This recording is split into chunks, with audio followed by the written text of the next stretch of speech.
Sur instruction du commandant suprême de Forces armées de la République démocratique du Congo, le Premier ministre a tenu une réunion des crises qui a réuni, comme vous pouvez le voir à côté de moi, les responsables du gouvernement, de la défense, de l'intérieur, mais aussi les chefs de l'armée et de la police pour passer en revue la situation qui se passe depuis plusieurs jours maintenant dans la province du Nord Kivu.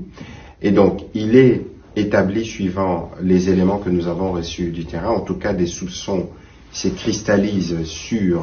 un soutien qu'auraient reçu les M23 de la part du Rwanda. Et à ces propos, nous avons activé le mécanisme de suivi et d'ailleurs, le chef de ces mécanismes se trouve présentement à Kigali pour attester ces faits. Ceci tend à se vérifier, d'autant plus que, il y a quelques jours, il y avait déjà des nouvelles qui circulaient, qui auraient des représailles. Vous avez suivi que nos forces avaient totalement déstabilisé les M23, qui, de manière répétée, agissent par des actions provocatrices.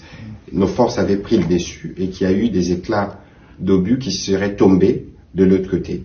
Et en représailles, évidemment, nous attendions de nouvelles de ce genre-là et nous pensons que ce qui s'est produit à côté du M23 serait une réaction de la part de Rwanda. Et donc pour ça, nous serons fixés bientôt lorsque le rapport du mécanisme conjoint de suivi sera fait. Nous avons aussi passé en revue la question de la situation sécuritaire de manière générale parce que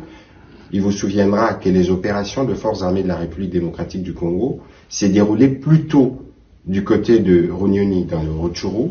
mais alors qu'il y a eu des attaques ce matin et hier, ils se sont tenus à quelques kilomètres de Goma. Nous pensons que les M23 ne disposent pas des matériels militaires,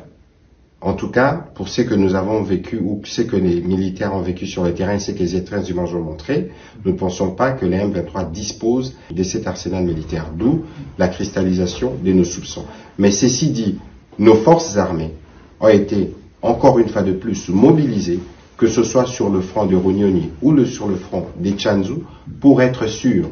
que chaque centimètre de notre territoire national est protégé. Et d'ailleurs, il vous souviendra qu'il y a quelques mois, 12 mois, nous avons lancé la campagne Mendele Koyate. Je pense que c'est le moment de le relancer parce que nous devons tous, chacun nous lever pour qu'aucune tentative, d'aucune manière, d'aucun groupe ou de camp pays quelconque ne tente de prendre un seul centimètre de notre territoire.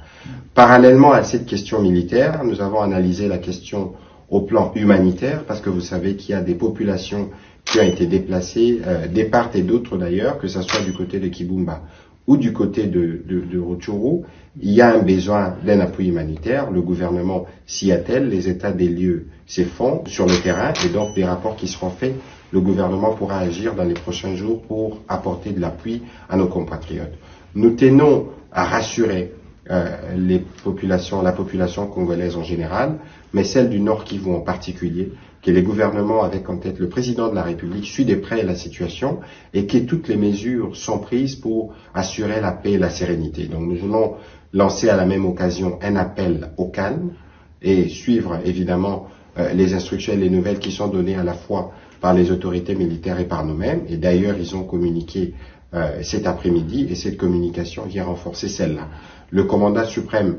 poursuivra lui-même des réunions tant au plan diplomatique que militaire pour prendre toutes les mesures qui s'imposent pour permettre le retour de la paix. Vous savez que tous les groupes armés,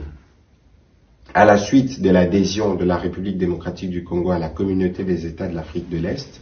tous les groupes armés se sont soumis au processus politique qui avait été décidé par les chefs d'État, à l'exception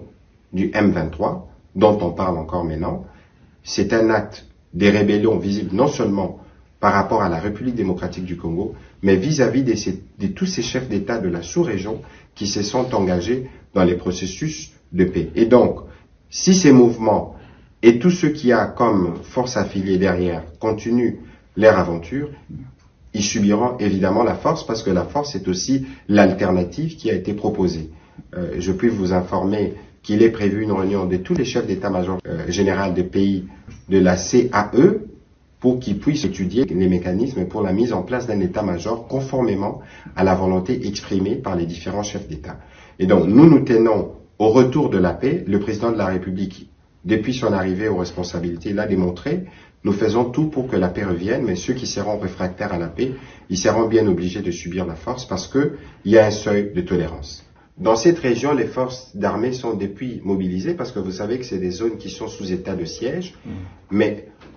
vous savez aussi qu'il est toujours préférable de recourir à la paix là où vous devez recourir à une arme.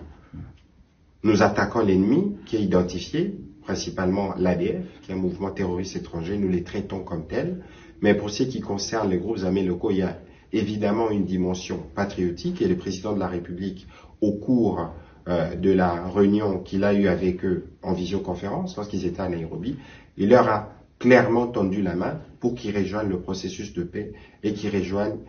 la patrie et qu'ils cessent avec tout ce genre d'activité. Le message du président de la République a été bien entendu et d'ailleurs, vous savez que le panel qui a été mis en place séjourne dans toutes ces provinces, ils étaient à Bunia, ils étaient à Beni, ils étaient à Goma, à Bukavu, pour continuer les discussions. Nous sommes engagés sur la dernière voie qui doit nous conduire vers la paix et nous ne tolérerons nullement qu'un groupe réfractaire à ces processus s'hasarde à continuer à troubler la paix et la sérénité de nos populations dans les parties que nous venons de citer dans le Nord Kivu.